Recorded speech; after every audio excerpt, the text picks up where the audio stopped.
서울 마포구의 오래된 아파트, 엘리베이터도 느릿느릿한 그곳에서 나는 아들 민석, 며느리 지원과 함께 살고 있다. 평생을 중학교 교사로 지내다 은퇴한 지 몇 해. 이제 나는 집에서 조용히 책을 읽고 정원을 가꾸며 소소한 일상을 살아간다. 하지만 요즘 며느리 지원이 뭔가 이상하다. 지원이는 서울세안병원에서 간호사로 일한 지 반년이 조금 넘었다. 결혼한 지는 8개월. 처음엔 늘 웃고 식사 시간마다 나와 이런저런 이야기를 나누곤 하던 아이였다. 그런데 어느 순간부터 그 미소가 사라지기 시작했다. 입술엔 괜찮아요, 어머니라는 말이 붙었고 방에 들어가 문을 닫으면 좀처럼 나오지 않았다. 내가 그런 걸 모를 리 없다. 교사 시절 수많은 아이들의 거짓말을 단박에 알아차릴 수 있었던 나는 함께 사는 며느리의 변화도 금세 느낄 수 있었다. 눈 밑에 다크서클, 흐트러진 식사 시간, 자주 멍하니 창밖을 바라보는 눈빛, 그리고 무엇보다 늦은 밤 욕실에서 들려오는 희미한 흐느낌. 남편도 이따금 눈치를 챘는지 요즘 지원이가 많이 피곤한가 봐 정도의 말을 꺼냈다. 하지만 거기까지였다. 나는 더 이상 기다릴 수 없었다. 그날 밤 나는 지원의 병원 홈페이지를 열고 자원봉사자 신청 페이지를 눌렀다. 유 교사님, 병원 봉사는 쉽지 않으실 텐데요. 힘들지 않아요. 가만히 있는 게 더 힘들거든요. 며칠 후 나는 서울세안병원의 자원봉사자 조끼를 입고 병동복도에 발을 들였다. 이름은 밝히지 않았다. 그저 윤혜자라는 평범한 이름으로 하루 몇 시간씩 환자 보조와 간단한 정리를 도왔다. 내 목표는 단 하나였다.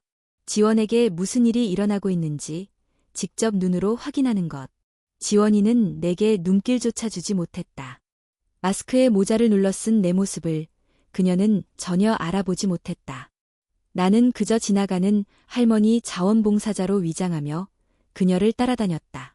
그리고 곧 그 진실이 모습을 드러냈다. 첫날 오전 한 환자의 붕대를 갈고 있던 지원에게 병동을 가르던 조혜린 수간호사가 다가왔다. 목소리는 날카롭고 컸다. 강지원 간호사, 속도는 언제 늘어날 거예요? 저 환자만 있는 거예요? 복도에 있던 다른 간호사들, 보호자들 모두가 그 말을 들었다. 지원은 아무 말도 못하고 고개를 숙였다. 환자 할머니가 미안하다는 듯 웃으며 내게 말했다. 저 간호사 참 착해요. 말 한마디도 곱게 하는 애인데 수간호사한테 자주 혼나더라고요. 그날 오후 지원은 또 다른 중증 환자의 배설물 처리를 도맡았고 다음 날에는 중환자실 근처의 정리까지 떠맡았다. 다른 간호사들이 꺼리는 일은 모두 그녀의 몫이 됐다. 내가 보기에도 그건 교육이 아니라 별표 명백한 기피성 업무전가 별표였다. 3일째 되던 날 나는 일부러 병동의 서류 정리함 근처에서 봉사 업무를 했다. 마침 그때 조혜린 수간호사가 지원을 따로 불러내었다. 지난번 약 처방 기록 누가 고쳤죠? 처방에 오류가 있어서요. 담당 주치의에게 확인받고 수정했습니다. 누가 시켰어요? 당신이 뭔데 약 처방을 손대요? 다음엔 그냥 지나가요. 내가 책임질 테니까. 지원의 눈빛이 흔들렸다. 하지만 아무 말도 하지 않았다. 대신 조용히 고개를 끄덕였다. 그날 밤 나는 집에서 지원이 가져온 유니폼을 세탁하다가 팔목 안쪽에 난 붉은 자국을 발견했다. 오래된 자국처럼 보였다. 그리고 그 순간 나는 결심했다. 더는 두고 보지 않겠다고. 나는 작은 수첩을 꺼내 들고 하루 동안 내가 본 것을 적기 시작했다. 시간, 장소, 대화, 사람들. 마치 수사를 하듯 지원의 주변에서 벌어지는 일들을 기록해 나갔다. 단순한 감정적 분노로는 이 싸움에서 이길 수 없다는 것을 알았기 때문이다. 며칠 뒤 병원은 중요한 발표를 했다. 재계 인사인 한승진 회장이 장기 입원 치료를 위해 병원에 들어올 예정이라는 것이었다. 병원 전체가 긴장 상태로 돌입했다. VIP 병실은 새 침대와 커튼, 공기청정기까지 새로 들어왔고 담당 인력은 따로 선별됐다. 그리고 누가 봐도 의도적으로 지원은 그 VIP 구역 주변 업무에 배치되었다. 식사 준비, 약 정리, 병실 소독 등 부담은 크고 실수할 여지가 많은 일들. 누가 봐도 함정이었다. 내 마음은 불안했다. 그리고 그 불안은 현실이 되었다. 서울세안병원의 VIP 병동이 준비되면서 병원 전체의 분위기는 한층 더 날카로워졌다. 특히 간호사들 사이에선 누가 VIP 근처에 업무를 맡게 될지가 최대 관심사였다. 일부는 직접 담당하는 것이 기회라 생각했고, 일부는 피하려 했다. 하지만 정작 아무 말도 하지 못한 사람은 지원이었다. 강지원 간호사는 조혜린 수간호사에 의해 VIP 병동 주변 업무로 배정됐다. 병실 정리, 보호자 응대, 식사 체크, 약품 정리, 심지어 간호기록 보조까지. 말이 주변 업무지. 사실상 모든 허드렛일이 그녀 몫이었다. 나는 자원봉사자 복장을 입고 병동 복도를 오가며 조용히 지원의 일과를 지켜보았다. 그녀는 불평 한마디 없이 시키는 대로 움직였지만 그 움직임에는 피로와 불안이 짙게 배어 있었다. 나는 지원이 잠깐 쉬는 틈에 음료수를 건네며 조용히 물었다. 잠은 좀 자니? 네, 어머니. 괜찮아요. 조금 바쁠 뿐이에요. 그 말은 이제 더 이상 나를 안심시키지 못했다. 그녀의 손등엔 작은 멍이 있었고 목덜미엔 땀이 말라붙은 흔적이 선명했다. 그리고 무엇보다 그녀의 눈빛엔 삶의 의욕 대신 버티기 위한 각오만이 남아있었다. 며칠이 지나고 나는 또 하나의 장면을 목격했다. 오후 3시경 VIP 환자 한승진 회장의 식사가 예정 시간보다 10분 늦게 전달됐다. 이유는 간단했다. 영양팀에서 메뉴가 바뀐 사실을 간호팀에 제대로 전달하지 않았기 때문이었다. 하지만 조혜린 수간호사는 그 책임을 단호하게 지원에게 돌렸다. VIP 환자 앞에서 시간 맞추는 것도 못해. 이게 내가 말하는 전문성이야? 지금 당장 가서 회장님과 보호자 앞에 무릎 꿇고 사과해. 지원은 당황한 얼굴로 서 있었다. 죄송합니다. 메뉴 변경이 전달되지 않아서. 핑계 그만. 지금 당장 가지 않으면 간호사 배지 떼고 나가. 나는 그 순간을 멀리서 지켜보다가 더는 참을 수 없었다. 그리고 조용히, 그러나 단호하게 그 상황으로 다가갔다. 이 상황, 제가 직접 회장님께 설명드리겠습니다. 이건 시스템의 오류지, 간호사의 실수가 아닙니다. 조혜리는 나를 보고 눈을 흘기며 말했다. 여긴 자원봉사자가 개입할 곳이 아닙니다. 나는 마스크를 벗고 또렷하게 말했다. 저는 자원봉사자 윤혜자가 아니라 강지원 간호사의 시어머니입니다. 그리고 서울호연병원 김도현 병원장의 아내이기도 합니다. 그 순간 주위가 얼어붙었다. 조혜린의 얼굴은 하얗게 질렸고 주위 간호사들은 고개를 숙였다. 지원은 놀란 눈으로 나를 바라보았고 그 눈빛 속엔 당혹감과 안도감이 함께 담겨 있었다. 그날 이후 며칠간 병원 내에 이상한 기류가 감돌았다. 조혜리는 겉으로 아무렇지 않은 척했지만 분명히 반격의 기회를 엿보고 있었다. 그리고 그 기회는 얼마 지나지 않아 찾아왔다. 일주일 후 지원은 병원 인사과로부터 한 통의 전화를 받았다. 내용은 충격적이었다. 환자 개인정보 유출 혐의로 윤리위원회 조사를 받으셔야 합니다. 지원은 그 자리에 주저앉을 뻔했다. 그녀는 한 달 전 한 환자의 보호자가 병동으로 전화를 걸어 문의했을 때 간단한 상태 설명만 전달했다. 보호자가 이미 등록된 가족임을 확인했기에 가능한 일이었다. 하지만 누군가 그 통화 내용을 문제 삼았다. 조작된 녹음 파일, 편집된 통화 기록이 병원 윤리위원회에 제출되었고 그녀는 환자 권리 침해 혐의로 정직 처분을 받았다. 나는 즉시 움직였다. 녹음된 파일의 음질, 날짜, 통화 시간이 공식 기록과 일치하지 않는다는 점을 지적했고 남편 김도현 원장에게 조용히 상황을 전달했다. 그는 직접 병원 시스템팀에 요청해 서버 로그를 조사했다. 결과는 명백했다. 파일은 내부에서 조작된 것이었다. 동시에 한 간호사로부터 익명의 쪽지가 전달되었다. 지원 선배를 함정에 빠뜨리려는 계획은 수간호사님과 일부 간호사들이 짠 겁니다. 저도 너무 죄책감이 들어 이대로는 못 있겠습니다. 나는 그 쪽지를 읽고 눈을 감았다. 마음은 찢어질 듯 아팠지만 동시에 싸움의 끝이 가까워졌다는 직감도 들었다. 지원은 조사 기간 동안 출근을 중단했다. 매일 집에 틀어박혀 있었고 말도 줄었다. 그녀는 자신이 더 이상 간호사로서 자격이 없다고 생각하는 듯했다. 나는 그녀 옆에 조용히 앉아 이렇게 말했다. 지원아, 사람은 실수해서 무너지는 게 아니야. 침묵해서 무너지는 거야. 지금까지 넌 충분히 잘 견뎠고, 이제는 누군가 말해야 할 차례야. 그녀는 나를 바라보며 물었다. 어머니, 다시 일어설 수 있을까요? 그럼. 넌 누구보다 바르게 일했고, 그게 결국 널 지켜줄 거야. 그리고 나는 그 밤, 지원이 방으로 들어간 뒤에도 잠들지 못하고 수첩을 펼쳤다. 날짜를 적고 다음과 같이 썼다. 14일째, 이 싸움은 아직 끝나지 않았다. 진짜 전쟁은 지금부터다. 강지원 간호사가 병원에서 정직을 당한 후 나는 매일같이 그녀의 방 앞에서 귀를 기울였다. 어떤 날은 아무 소리도 들리지 않았고 어떤 날은 베개 속에서 나오는 숨죽인 울음소리가 들렸다. 그녀는 세상과 단절된 듯 방 안에서 스스로를 가둔 채 살아가고 있었다. 그러던 어느 날 아침 병원으로부터 공식 문서가 도착했다. 윤리위원회 조사 결과 증거 불충분으로 지원의 혐의는 모두 해제되었다는 내용이었다. 나는 이 결과가 늦게나마 정의를 되찾은 결과라는 것을 알았지만 그 과정에서 그녀가 얼마나 큰 상처를 받았는지 너무 잘 알고 있었다. 나는 바로 지원에게 문서를 보여주었다. 그녀는 몇 번이고 문서를 읽더니 조용히 눈을 감았다. 그리고는 이렇게 말했다. 정의가 이겨서 다행이에요. 하지만 왜 이렇게 쓰라릴까요, 어머니? 그 말에 나는 아무 대답도 하지 못했다.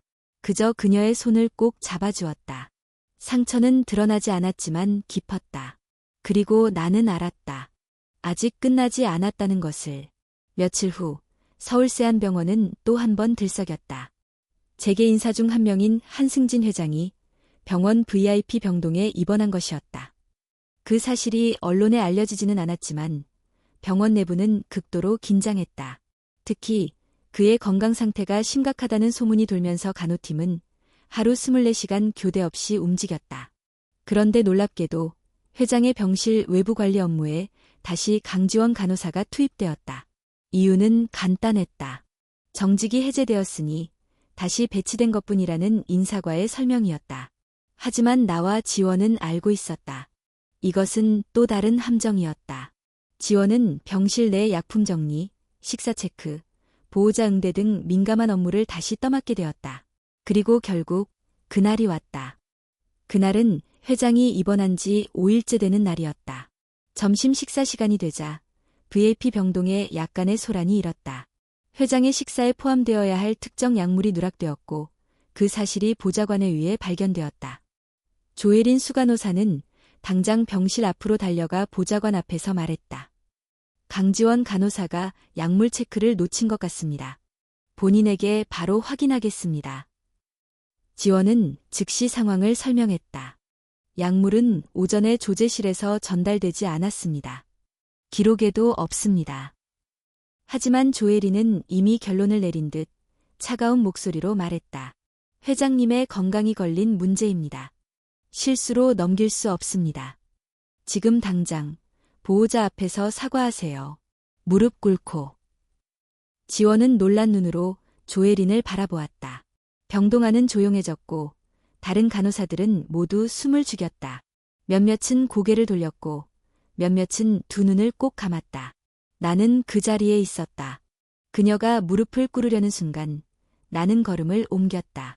느리지만 단단한 걸음으로 회장 병실 앞에 섰다. 그만하십시오. 모두가 내 쪽을 돌아보았다. 조혜리는 당황한 듯 눈살을 찌푸렸다. 또 오셨습니까? 윤혜자 씨, 일은 병원 내부 규정에 따른 겁니다. 간섭하지 마십시오. 나는 그녀를 정면으로 바라보며 말했다. 이건 규정이 아닙니다. 이건 권력 남용입니다. 그리고 저는 오늘 정식으로 이 자리에 왔습니다. 강지원 간호사의 법적 대리인으로서 말입니다. 그리고 나는 병원장 김도현에게서 받은 문서를 꺼냈다. 그것은 지원의 정직 과정에서 조작된 파일에 대한 내부 감사 보고서였다. 그 안에는 분명히 명시되어 있었다. 조혜린 수간호사가 정직 요청의 주요 발의자였고 증거 조작 가능성에 대한 조사가 필요하다는 점이. 순간 회장의 보좌관이 조용히 다가와 회장에게 귀옛말을 했다. 회장은 지그시 나를 바라보다가 조용히 말했다. 이 상황은 너무 지나쳤습니다. 간호사에게 무릎을 꿇게 하는 병원이 정말 존재하는군요. 조혜리는 아무 말도 하지 못했다. 그녀는 그 자리에 굳어버렸고 병동은 정적에 휩싸였다. 그날 밤 지원은 내 옆에 앉아 오래도록 말을 잇지 못했다. 나는 그녀에게 물었다. 무서웠니? 그녀는 고개를 끄덕였다. 하지만 어머니가 있어서 이젠 무섭지 않아요. 나는 조용히 그녀의 등을 두드리며 말했다. 이제 내가 나설 차례야. 너만의 방식으로 이 병원의 진짜 문제를 밝히도록 해. 그리고 나는 알았다. 그녀는 더 이상 숨지 않을 것이라는 걸. 다음 날 지원은 조용히 익명제보함에 하나의 봉투를 넣었다. 그 안에는 지난 몇 달 동안 그녀가 모아온 자료들이 있었다. 불합리한 배치표, 환자 응대 기록, 내부 지시사항 캡처, 그리고 조혜린 수간호사의 실명 지시 녹음 파일까지. 그녀는 이제 싸우는 법을 알고 있었다. 그리고 무엇보다 혼자가 아니었다. 강지원 간호사가 익명제보함에 넣은 서류는 생각보다 빠르게 파장을 일으켰다. 병원 내부 감사팀이 곧바로 조사에 착수했고 수일 내에 윤리위원회가 소집되었다. 전례 없이 빠른 반응이었다. 하지만 나는 알고 있었다. 단지 지원의 용기 때문만은 아니었다. 익명제보 이후 다른 간호사들 사이에서도 작은 변화가 일어나고 있었다. 평소엔 조혜린 수간호사의 눈치를 보며 고개를 숙이던 간호사들이 하나둘씩 고개를 들었다. 특히 몇몇 후배 간호사들은 지원에게 조심스럽게 다가와 말을 건넸다. 선배님, 사실 저도 몇 번 같은 상황을 겪었어요. 억울했지만 말할 수 없었어요. 예전 환자 약물 사건 때 사실 수간호사님이 지시했어요. 기록엔 안 남겼지만 저희 다 알고 있었어요. 지원은 그들의 말을 조용히 들었다. 무언가를 강요하지도 책망하지도 않았다. 그녀는 그저 그들의 용기를 기다려주는 자세였다. 그리고 그런 태도는 점차 파문을 일으켰다. 며칠 후 서울세안병원 윤리위원회 회의실. 회의 테이블에는 여러 관계자들이 모여 있었고 그 중심엔 조혜린 수간호사가 앉아 있었다. 그녀는 여전히 단정하고 냉정한 표정이었다. 마치 자신이 통제하고 있다는 듯한 익숙한 표정이었다. 하지만 이번엔 상황이 달랐다. 위원회는 내부 제보와 함께 제출된 다수의 증거를 바탕으로 조혜린 수간호사의 직권남용 및 업무방해, 인권 침해에 대한 조사를 개시했다. 특히 녹음 파일은 결정적이었다. 거기엔 그녀가 후배 간호사에게 지원이는 눈에 띄니까 눌러놔야 돼라고 말하는 장면이 고스란히 담겨 있었다. 회의는 냉랭했다. 조혜린은 처음엔 부인하다가 점점 코너에 몰리자 마침내 말을 아끼기 시작했다. 저는 병동의 질서를 위해 한 행동이었을 뿐입니다. 간호사들 사이에 위계가 없다면 병원은 유지되지 않습니다. 한 위원이 조용히 되물었다. 그 위계가 누군가를 무릎 꿇게 만들고 죄 없는 사람을 정직시키는 것이라면 그건 질서가 아니라 공포입니다. 이 말에 회의실은 정적에 휩싸였다. 그리고 바로 그때 문이 열리고 누군가가 들어왔다.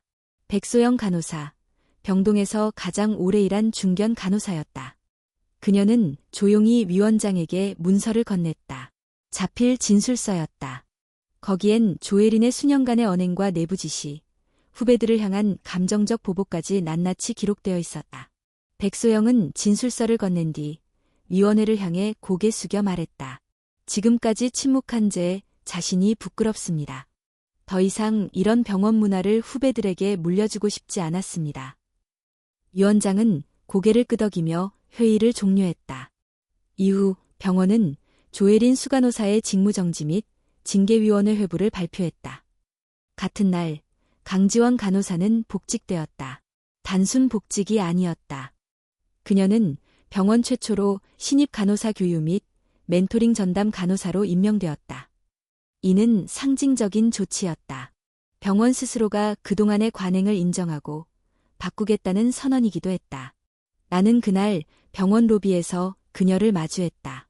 흰색 유니폼 위에 새로 수여된 배지를 단 채 지원은 미소를 지었다. 어머니, 저 아직도 믿기지 않아요.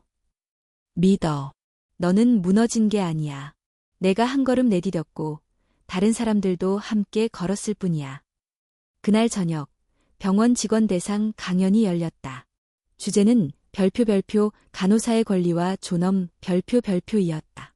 원래는 외부 강연자가 예정되어 있었지만 병원 측은 내부 요청에 따라 강연자를 변경했다.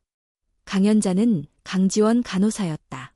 수십 명의 간호사들이 자리한 강당에서 지원은 천천히 단상에 올랐다. 그리고 마이크를 잡고 말했다. 저는 오늘 간호사로서가 아니라 사람으로서 이 자리에 섰습니다. 지난 몇 달 동안 저는 여러 번 무너졌습니다. 제 자존감도, 신뢰도, 희망도.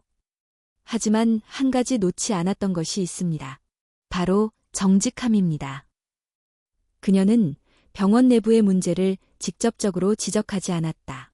대신 자신이 겪은 일을 토대로 말문을 열었다. 그리고 마지막에 이렇게 덧붙였다.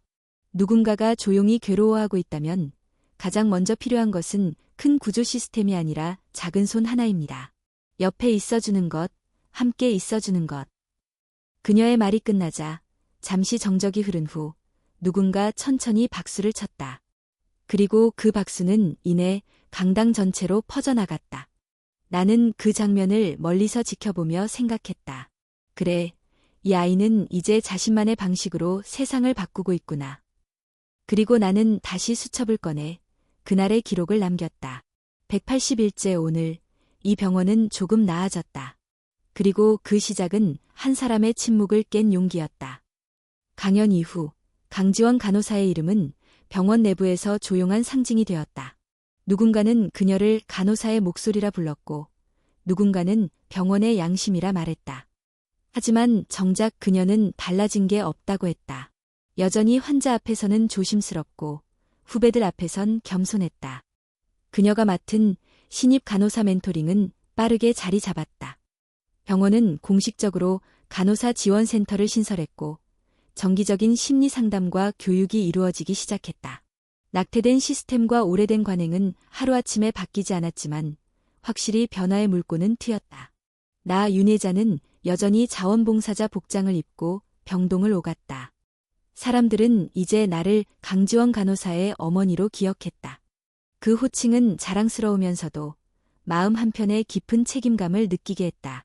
나는 단지 며느리 하나를 지키려 했을 뿐인데 어느새 수많은 젊은 간호사들의 뒷모습이 내 시야에 들어오기 시작했다. 어느 날 점심시간 병원 구내식당 한쪽 구석에서 지원과 함께 식사를 하고 있었다. 그녀는 여느 때처럼 조용히 밥을 먹다가 문득 고개를 들고 내게 물었다. 어머니, 만약 그때 어머니가 없었다면 저는 어떻게 됐을까요? 나는 잠시 생각에 잠겼다가 대답했다. 아마 더 오래 울었겠지. 하지만 결국엔 넌 일어났을 거야. 왜냐하면 내 안엔 포기할 줄 모르는 힘이 있으니까. 그녀는 미소 지으며 고개를 끄덕였다. 며칠 후 서울세안병원에서는 외부 의료기관과의 공동 포럼이 열렸다. 주제는 병원 내 괴롭힘과 인권보호였고 지원은 병원 대표로서 다시 한번 무대에 섰다.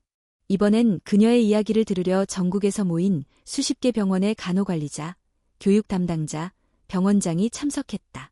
지원은 준비해온 자료를 보여주며 다음과 같이 말했다. 우리는 종종 이런 질문을 받습니다. 왜 아직도 그런 일이 벌어지냐고. 하지만 저는 되묻고 싶습니다. 왜 아직도 아무도 말하지 않냐고. 제 이야기는 특별하지 않습니다. 이 자리에 계신 수많은 간호사들, 특히 막 입사한 분들 중 많은 이들이 비슷한 경험을 겪었을 겁니다. 문제는 그것이 정상처럼 여겨진다는 점입니다. 그녀는 병원 내부에서 실제로 일어났던 상황들을 익명으로 재구성한 사례들을 공유했고 후배 간호사들이 작성한 마음일지를 함께 나눴다. 어느 누구도 웃지 않았다. 누구도 부정하지 않았다. 그들은 고개를 끄덕였고 누군가는 눈시울을 붉혔다. 그녀는 마지막으로 이렇게 말했다. 간호사는 전문가이기 이전의 사람입니다. 사람에게는 존엄이 필요하고 존엄은 조직이 보장해줘야 합니다. 그리고 그 시작은 침묵을 깨는 것에서부터입니다. 그날 이후 몇몇 병원에서 지원에게 인권 자문 간호사로의 초청이 들어왔다. 그러나 그녀는 정중히 모두 거절했다. 제가 있어야 할 곳은 지금도 여기입니다. 제 후배들이 웃을 수 있도록 만드는 게 제 일이에요. 나는 그 대답이 자랑스러웠다. 그녀는 싸우는 법을 배웠고 견디는 법을 알았으며 지속해서 사랑하는 법을 선택했다. 얼마 후 병원에서 작은 변화 하나가 생겼다. 매주 금요일마다 병동회의가 끝난 후 자유 발언 시간이 마련되었다. 이름도 정하지 않은 그 시간은 처음엔 다들 침묵만 흐르던 자리였지만 조금씩 달라졌다. 오늘 하루 너무 힘들었는데 환자 한 분이 제 손을 꼭 잡아줬어요. 수간호사님이 웃으면서 칭찬해 주셨어요. 그런 말 한마디가 이렇게 큰 힘이 될 줄 몰랐어요. 그런 목소리들 속엔 희망이 숨어 있었다. 나는 한 걸음 뒤에서 그 모습을 바라보며 생각했다. 이 병원이, 이 사회가 조금씩 변하고 있다고. 아니, 변하게 만든 사람들이 있었다고. 그리고 그 중심에는 말없이 무너졌던 며느리가 있었다.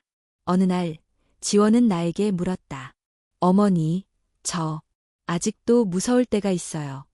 혹시 또 누군가가 제 뒷담화를 하고 있는 건 아닐까? 혹은 또다시 괴롭힘이 시작되진 않을까? 나는 조용히 대답했다. 무서운 건 당연해. 하지만 내가 무너진다면 그 자리를 또 다른 누군가가 채워야 해. 그리고 그 누군가도 똑같이 상처받을 거야. 그러니까 너는 무너지지 말고 멈추지 마. 내가 걸은 길 위에 누군가 너를 따라올 테니까. 지원은 눈시울을 붉혔지만 울지 않았다. 그저 천천히 고개를 끄덕였다.